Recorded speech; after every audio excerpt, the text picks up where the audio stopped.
بسم الله الرحمن الرحيم سبح اسم ربك الأعلى الذي خلق فسوى والذي قدر فهدى والذي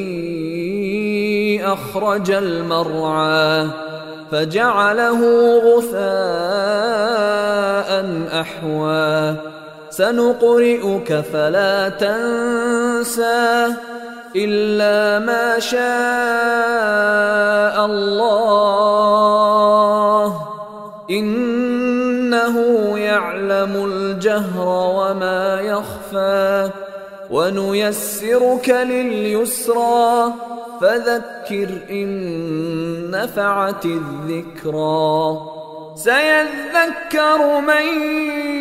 يخشى ويتجنبها الأشقى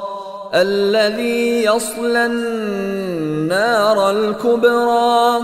ثم لا يموت فيها ولا يحيا قد أفلح من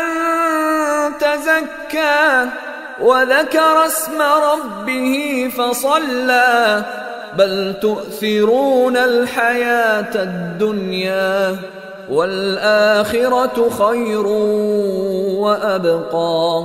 إن هذا لفي الصحف الأولى صحف إبراهيم وموسى.